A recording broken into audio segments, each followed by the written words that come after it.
My name is Riley Dawson. I'm 34 years old, and I live alone in a small, clean apartment just a few miles away from the house that raised me and quietly drained me at the same time. For 5 years, almost every extra dollar I earned went into one place. Not vacations, not investments, not my future. It went into a $680,000 mortgage that did not have my name on the front door. It was my parents' house. For a long time, I believed that when the final payment cleared, there would be a moment that made it all make sense. Something simple. A dinner at the old kitchen table. My father looking at me and saying, "You saved us." Instead, I got a phone call. No greeting. No pause. No thank you. "I know you paid off the mortgage," my father said. His voice flat, like he was reading off a grocery list. "All of it. But we're gifting the house to your brother for his graduation." I remember staring at the wall. The phone pressed so tightly to my ear that it hurt. Thinking I must have misunderstood him, before I could speak, he continued, "And you're not invited to the party. I don't want your attitude ruining his big day." The call ended. Just like that. I sat there long after the line went dead, listening to the hum of my refrigerator, trying to understand how 5 years of sacrifice had turned into an inconvenience. I was supposed to quietly swallow. My brother had drifted through school, supported, encouraged, celebrated. I worked double shifts, skipped holidays, said no to opportunities. Also, that house would still be standing. And somehow, I was the problem. That night I didn't cry. I didn't scream. I didn't call anyone to complain. I just sat there and finally asked myself a question I had avoided my entire life. When did I learn that my role in this family was to give and disappear? That reflex didn't start with the mortgage. It started much earlier. I grew up in a 2-story house on a quiet street in Rochester, New York. To anyone passing by, it looked ordinary. To me, it was the background of everything, every birthday candle, every slammed door. Every night I lay awake listening to my parents argue in low voices. My father, Gregory Dawson, built his identity around that house. He ran a small auto repair shop on the edge of town and liked to see himself as the man who kept other people moving forward. At home, though, his attention flowed in one direction. My younger brother. Dylan wasn't just a son to him. He was potential. Promise. The future he talked about when business was slow and bills piled up. My mother, Angela, lived in the space between us. She cooked. She paid smaller bills. She smoothed things over when my father's temper flared. With me, she assumed I'd manage. With my brother, she assumed the world would make room. By my early teens, I stopped asking for things. If there was money for a school trip, it went to Dylan. If there was a new jacket, he got it first. If something broke, I learned to live without it. No one told me directly that I mattered less. They just acted like I didn't need anything. So I adapted. I studied. I worked. I learned how to survive without help and called it independence. When I left for college and then for work, that pattern didn't fade. It hardened. I took whatever jobs I could get, rented small places, drove used cars, cooked at home. I told myself freedom was better than disappointment. Back in Rochester, things slowly started to unravel. My father's shop struggled. A slow season turned into a bad year. One expensive repair wiped out weeks of profit. Then winter came, and customers delayed anything that wasn't urgent. The mortgage slipped behind. Late fees stacked up. My parents never sat me down to explain it. They didn't ask for help, but the strain leaked into every phone call. One weekend, I came home and opened the wrong kitchen drawer. Inside was a thick stack of envelopes with the bank's logo printed across the top. None of them had been opened. Standing there with those letters in my hands, something settled in my chest. They were close to losing the house. I could have closed the drawer.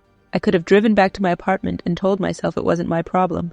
Instead, I went to my old bedroom, sat on the edge of the bed, and did the math. I knew what I earned. I knew what I could cut. I knew what it would cost me.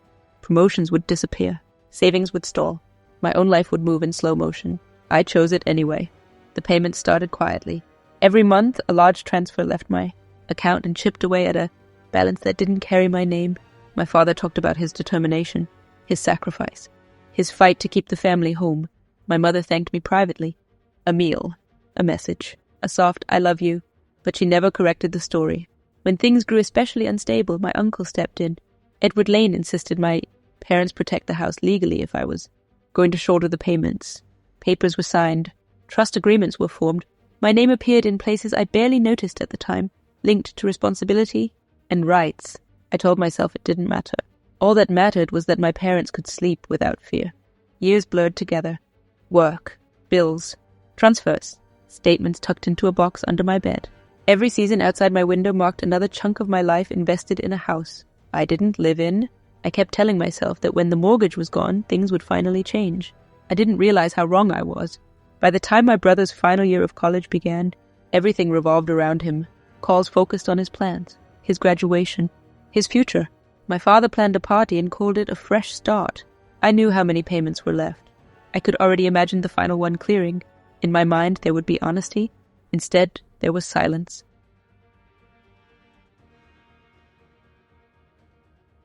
And then a phone call that erased 5 years of sacrifice in less than 60 seconds. The days after that phone call moved strangely. Nothing in my routine changed on the surface. I still went to work, still cooked simple meals, still slept in the same bed, but something underneath had shifted. For the first time, the story I had been telling myself for years didn't fit anymore. That story said I was strong because I didn't need recognition. That sacrifice was just what responsible people did. That love didn't need receipts. Now, every part of that story sounded like an excuse someone else had written for me. I replayed my father's voice again and again in my head. We're gifting the house to your brother. You're not invited. Don't bring your attitude. 5 years of payments, reduced to an attitude problem. I didn't call him back. I didn't argue. I didn't explain. Instead, I opened the box under my bed. Inside were years of proof, bank statements, email confirmations, mortgage notices, transfers marked cleared. Each page represented a moment where I chose their stability over my own future. I spread them across my kitchen table and realized something that made my hands shake. I had never actually looked at all of it together before. Alone, each payment felt manageable. Together, they told a story no one in my family wanted told. I pulled out the trust documents my Uncle Edward had insisted on years ago. This time I read them slowly, not like a favor, like a contract. My name wasn't just mentioned. It was woven through the language, tied to responsibility, control, and conditions. The house wasn't just my parents' emotional symbol. It was legally anchored to my choices. That realization pushed me to the only person who had never pretended this was normal, my uncle. Edward Lane listened without interrupting as I laid everything out. When I finished, he didn't look surprised. He looked tired. "I thought you understood what those papers meant," he said, quietly. I told him I hadn't. Not really. I had been too focused on keeping everyone else afloat too. Consider what protecting myself looked like. Edward leaned back and explained what he had pushed for all those years ago. When my parents were desperate, when foreclosure was a real threat, they had agreed to safeguards, conditions, limits. Not because he distrusted them, but because he didn't trust desperation. "You didn't just help them," he said. "You became the backbone holding that house up." That sentence stayed with me.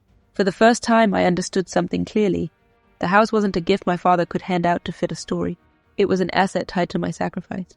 And I had been acting like I had no say in it. Graduation weekend arrived wrapped in forced cheer. When I turned onto my parents' street that Friday night, cars lined the curb. String lights wrapped the porch. A banner with my brother's name hung proudly over the door.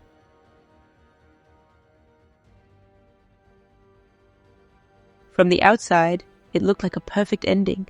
Inside, it felt like I had already been erased. Relatives filled the rooms with laughter and paper plates. A few hugged me, surprised I had shown up at all. Their attention slid away almost immediately. Every conversation flowed toward my brother. Job offers, future plans, what he would do with his house.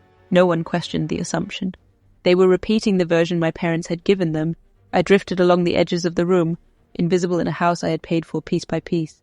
My father moved through the crowd, retelling a polished story. In his version, he had held everything together. He had sacrificed. He had fought the bank. My mother stayed close, nodding, refilling drinks, smoothing over any cracks. No one mentioned the transfers. No one mentioned me. Across the room, my Uncle Edward watched quietly. He knew exactly how false this version was. And he knew my father was betting on my silence.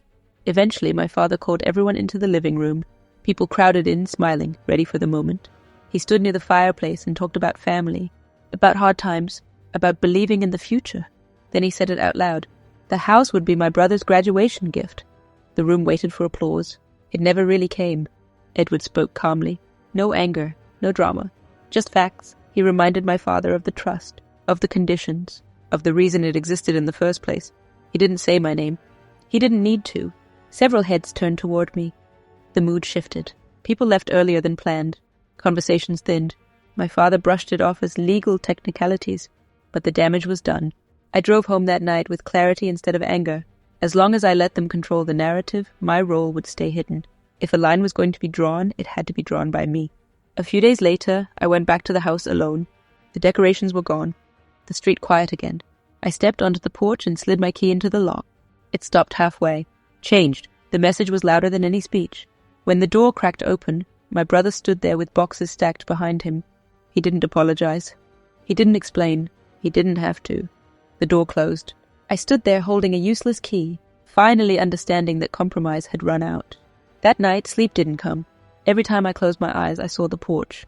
The lock. My brother filling the doorway. By morning, I stopped asking why. Instead, I asked what came next. I laid everything out on the table again, not as memories. As leverage. I made a list. What I couldn't change? My parents. My brother. Their choices. What I could control? My money? My name. The property tied to both. That list led me to an attorney. Patrick O'Neill didn't care about family drama. He cared about documents. He followed the paper trail and pointed to sections my parents had ignored. Sections that stopped transfers. Sections that required my consent. For the first time, the situation wasn't emotional. It was factual. I wasn't overreacting. I was enforcing what already existed. When I left his office, I felt something unfamiliar. Relief. Not because things were fixed, but because I had stopped disappearing. I didn't announce my next move. I didn't warn anyone. I let the quiet do its work. For weeks after meeting the attorney, nothing outward changed. My parents didn't call. My brother didn't reach out. The house stayed locked to me, both physically and emotionally. But behind the scenes, everything was shifting. Documents were filed. Notices were drafted. Deadlines were set. Each signature I placed on those papers felt heavier than the last. Not because I doubted myself, but because I knew what they would trigger. I wasn't reclaiming money anymore. I was reclaiming truth. The call came on a Sunday afternoon. My mother's voice was tight, controlled in the way it always was when something wasn't going her way. "You need to come over," she said. "We need to talk as a family." I almost laughed. Family. The word sounded foreign now, but I agreed. Not because I wanted reconciliation, because I wanted witnesses. The house looked the same when I arrived. Fresh paint, trimmed hedges, a carefully maintained illusion of stability. Inside, everyone was already there. My parents, my brother, my aunt, 2 uncles, and Edward. No one offered me a seat. That was fine. I didn't plan on staying long. My father started talking immediately, his voice loud, defensive, like volume could overpower facts. He accused me of betrayal, of humiliation, of trying to tear the family apart. My brother stared at the floor. My mother cried, not softly, but strategically. When it was my turn, I didn't raise my voice. I didn't argue emotions. I placed copies of the documents on the table. Bank records, trust clauses, payment histories, one by one. The room went quiet. This wasn't about feelings anymore. This was evidence. Edward spoke next. Not as my defender, as a neutral witness. He explained what I had done for years. What the house would have become without my payments. What conditions had been agreed to when desperation forced honesty. My father tried to interrupt. Edward didn't let him. For the first time, someone else controlled the narrative. I watched faces change as the truth settled in.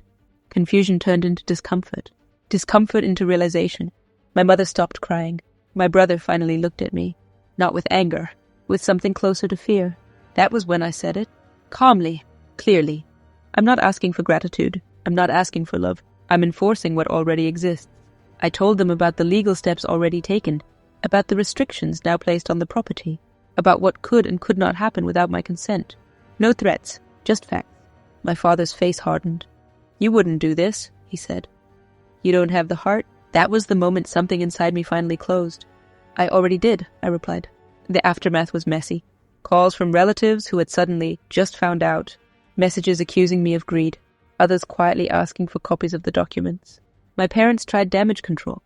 They told people I was confused, that lawyers had manipulated me, that I'd come around.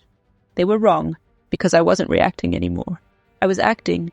The formal notice arrived the following week. The house could not be transferred. The mortgage conditions were under review. My financial role was now officially recognized. My brother called me that night. His voice wasn't angry. It was small. He asked what he was supposed to do now. I told him the truth. "I don't know." "That's something you should have asked before you walked me out." He didn't argue. He didn't apologize either. But he understood something new. The ground under him wasn't as solid as he'd believed. My parents stopped speaking to me altogether. Silence this time was their weapon. But it didn't work anymore, because silence no longer scared me. I had spent my whole life inside it. The cookout happened 2 weeks later. An attempt to reset things, to show unity, to pretend nothing had cracked. I went. Not to reconcile, to close a chapter. Relatives gathered, smiles returned. Small talk floated over unspoken tension. At some point, someone brought up the house again. My father stiffened. I didn't wait. I said exactly one sentence. The house exists because I kept it alive. No explanation, no follow-up. The truth didn't need decoration. People stopped asking questions. That night, as I drove home, I realized something important. I wasn't angry anymore. I wasn't even sad. I felt light, because the story they'd told about me, the quiet helper, the invisible support, the disposable one, had finally collapsed, not with a scream, but with proof. After the cookout, the silence returned, but this time it was different. It wasn't the kind that felt like punishment. It wasn't heavy or sharp or lonely. It was calm. Days passed without messages from my parents. Weeks went by without calls from relatives. The family group chat went quiet, like a room everyone had slowly exited without saying goodbye. And for the first time in my life, I didn't feel the urge to chase them. The legal process moved forward quietly. No dramatic court scenes, no shouting matches. Just paperwork, deadlines, confirmations. The house was restructured under the original trust terms. Ownership claims were corrected. Responsibilities were formally acknowledged. My parents lost the ability to rewrite the past. My brother lost the illusion that things had simply been handed to him because he deserved them, and I gained something that had never existed for me before. Recognition, without asking for it. I visited the house one last time, not to go inside, just to stand across the street. The windows were dark. The porch light was off. It didn't feel like home anymore, and strangely that didn't hurt. I realized then that I hadn't been protecting that house for all those years because I loved it. I had been protecting the people inside it. Once that truth became clear, letting go felt natural. My brother moved out a month later, not because he wanted to, because he had to. The payments he'd assumed would always be handled somehow suddenly became very real. He never blamed me publicly. He couldn't. Too many people knew the truth now. He found his own place, smaller, farther away, and for the first time, entirely his responsibility. My parents aged quickly after that. Not physically, emotionally. The story they had built for years, the one where they were generous, fair and selfless, no longer held up. They stopped hosting gatherings, stopped offering advice. When people asked about me, the answers became vague. We're not very close these days. That was all they could say, because explaining more would mean admitting too much. Months later, my mother called. Her voice was quieter than I remembered. Not angry, not manipulative, just tired. She asked how I was. I told her the truth. I'm peaceful. She paused for a long time. Then she said something she had never said before. We didn't realize what we were doing. I didn't argue. I didn't comfort her either. Realization, when it comes late, has to stand on its own. I built a life that didn't require permission. Moved into a place that felt like mine from the moment I unlocked the door. Made plans without checking who they might upset. Spent money without guilt. Slept without rehearsing conversations in my head. Freedom wasn't loud. It didn't announce itself. It showed up quietly in ordinary moments. Sometimes I think about the person I used to be. The one who believed love meant endurance. The one who thought being needed was the same as being valued. I don't hate that version of myself. They did the best they could with what they knew. But I don't live there anymore. The house still stands. It always will. But it no longer defines me, because my worth was never built into its walls. It was always mine. I had just been giving it away.